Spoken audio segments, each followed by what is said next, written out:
এবার আমদানিকৃত গাড়ি ও গাড়ির যন্ত্রাংশের ওপর 25% শুল্ক আরোপের ঘোষণা দিয়েছেন মার্কিন প্রেসিডেন্ট ডোনাল্ড ট্রাম্প। স্থানীয় সময় বুধবার তিনি এই শুল্ক আরোপের কথা জানান, যা আগামী 2 এপ্রিল থেকে কার্যকর হবে। ট্রাম্পের আশা, এতে যুক্তরাষ্ট্রের গাড়ি শিল্পে ব্যাপক প্রবৃদ্ধির সাথে দেশে কর্মসংস্থান ও বিনিয়োগ বাড়বে।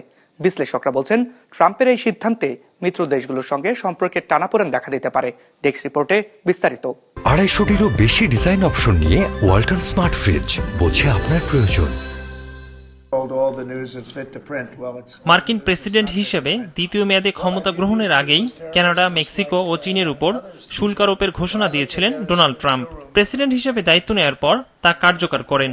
কানাডা মেক্সিকোর পণ্যের উপর শুল্ক আরোপ করেন 25% আর চীনের উপর 20%। শুল্ক আরোপ করেন অ্যালুমিনিয়াম ও স্টিলের মতো ভারী শিল্পেও। এবার ট্রাম্পের শুল্ক যুদ্ধের শিকার যুক্তরাষ্ট্রে আমদানিকৃত গাড়ি ও গাড়ির যন্ত্রাংশ। এ খাতে আরোপ করেছেন 25% শুল্ক। নতুন শুল্ক 2 এপ্রিল থেকে কার্যকর হবে। তার একদিন পর থেকে কর আরোপ শুরু হবে। গাড়ির যন্ত্রাংশে শুল্ক কার্যকর হবে মে মাস বা তার পর থেকে।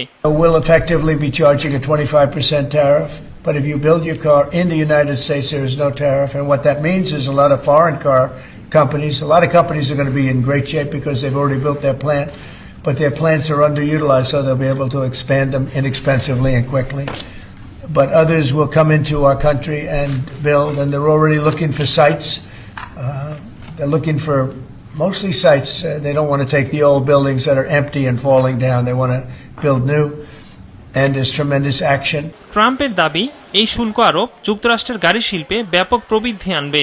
বিদেশি গাড়ি কোম্পানিগুলো যুক্তরাষ্ট্রে কারখানা স্থাপন করবে। এতে দেশে বিনিয়োগ ও কর্মসংস্থান বাড়বে। 2024 সালে যুক্তরাষ্ট্র প্রায় $240 বিলিয়ন গাড়ি আমদানি করেছিল। আমদানি করা গাড়ির সংখ্যা ছিল 80 লাখ, যা দেশটির মোট বিক্রিত গাড়ির প্রায় অর্ধেক। মেক্সিকো যুক্তরাষ্ট্রের প্রধান গাড়ি সরবরাহকারী দেশ। এরপর রয়েছে দক্ষিণ কোরিয়া, জাপান, কানাডা ও জার্মানি। তবে বিশ্লেষকরা বলছেন, এই সিদ্ধান্তে যুক্তরাষ্ট্রে গাড়ির দাম বেড়ে যেতে পারে। মিত্র দেশগুলোর সঙ্গে সম্পর্কের ভাটা দেখা দিতে পারে। বৈশ্বিক গাড়ির বাণিজ্য ও সরবরাহ ব্যবস্থাকে বড় ধরনের অস্থিরতার মুখে ফেলতে পারে। এদিকে ট্রাম্পের শুল্ক আরোপের সিদ্ধান্তে প্রতিক্রিয়া জানিয়েছে জাপান। দেশটির প্রধানমন্ত্রী জানিয়েছেন, শুল্কের প্রতিক্রিয়ায় তার সরকার সব ধরনের সম্ভাবনা বিবেচনায় রাখবে। গাড়িতে ট্রাম্পের শুল্ক আরোপের ঘোষণায় এশিয়ার শেয়ার বাজারে বড় ধরনের পতন দেখা গেছে। বিশেষ করে গাড়ি তৈরিকারক কোম্পানিগুলোর শেয়ারে বড় ধরনের পতন হয়।